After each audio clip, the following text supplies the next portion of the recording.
My name is Tanya Mangwani and my student number is 25241380.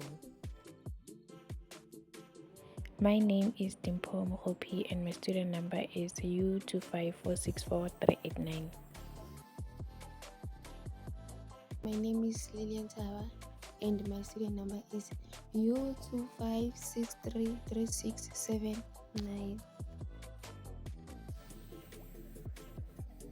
My name is Lerato Innocent Minarin, student number 2519041. Today's episode will be about attachment, which refers to the strong emotional bond between people, especially between infants and their primary caregivers. It helps children feel safe and secure. These early experiences influence how children view themselves and others throughout life. According to John Bowlby, there are phases of attachment. The pre-attachment phase, a phase for babies with 2 to 3 months. Babies' reaction towards familiar persons and strangers tend to be the same.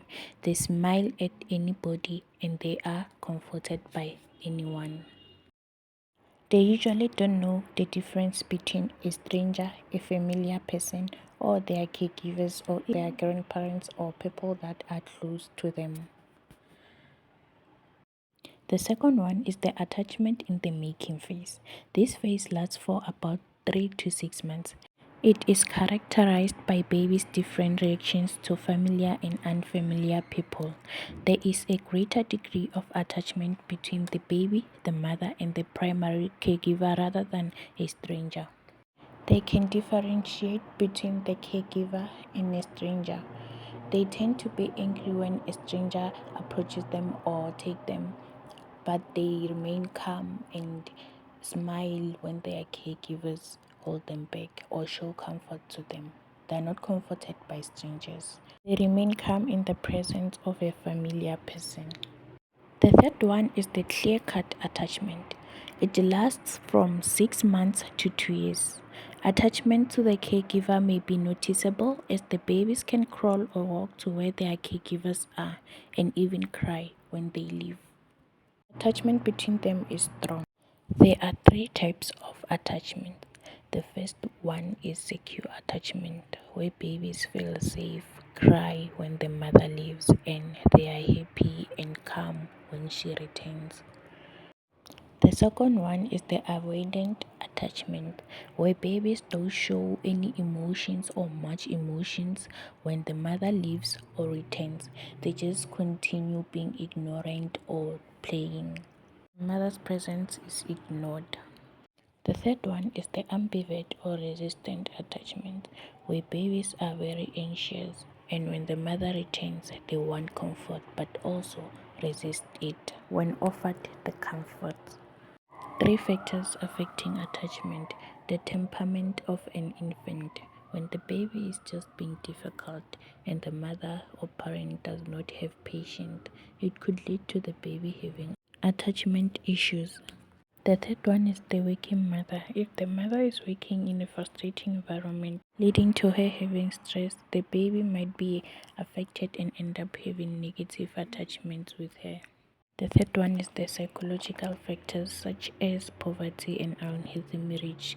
They lead to negative attachment. Long-term effects of attachment. The academic and cognitive functioning. The child does not participate in class or pay attention to the teacher and the content, which affects their academics. They tend to perform lower than other students. The second one is the emotional functioning. The child is emotionally unavailable. They does not show emotions like other kids. They become isolated and always quiet. The third one is social functioning. The child does not take part in socializing with peers. They feel like they can never bond or socialize well with anyone. The role of attachment. It was once believed that infants could only form close attachments with their mothers or parents. However, modern research across different cultures, including South Africa and India, shows that children often form emotional bonds with several caregivers, not just their mothers.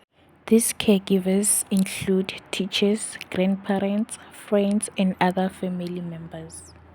So this first baby is a healthy baby. She engages in the task and she can lose herself. Now let's see what happens when we have babies do the same thing, but these are ones who've been emotionally neglected and traumatized.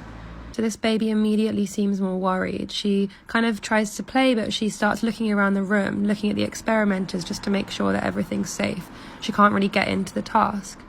Trauma can make it difficult for people to stay engaged because they're scared. So she's distracted, she can't lose herself like the first child easily could. On some level, her parents must have not helped her to feel safe, so she's looking around. She doesn't trust in the world. You can imagine as an adult, this baby really struggles to engage with things and is very concerned with other people's feelings. Who can't really engage with their life, who's really quite afraid and is very hypervigilant to other people's feelings. The second episode is the peer interaction. The term peer refers to a companion who is approximately of the same age and level of development. During the first phase, the contact is object-centered, meaning the interaction is excited by toys and centered on it. Negative reactions are usually attributed to conflict over toys. During the second phase, babies try to elicit responses from each other. For instance, a baby will offer another baby a toy. During the third phase, babies are able to exchange roles. For instance, babies will take turns in offering each other a toy. I think this experiment is so important. So this first baby is a healthy baby. She engages in the task and she can lose herself. Now let's see what happens when we have babies do the same thing, but these are ones who've been emotionally neglected and traumatized. So this baby immediately seems more worried. She kind of tries to play, but she starts looking around the room, looking at the experimenters just to make sure that everything's safe. She can't really get into the task. Trauma can make it difficult for people to stay engaged because they're scared, so it's hard to play. Starts by being a bit interested, but quite quickly she starts to look around the room again, unsure and scared. This is hypervigilance. She's checking that everything's okay because inside she doesn't feel safe. So she's distracted, she can't lose herself like the first child easily could. On some level, her parents must have not helped her to feel safe, so she's looking around. She doesn't trust in the world.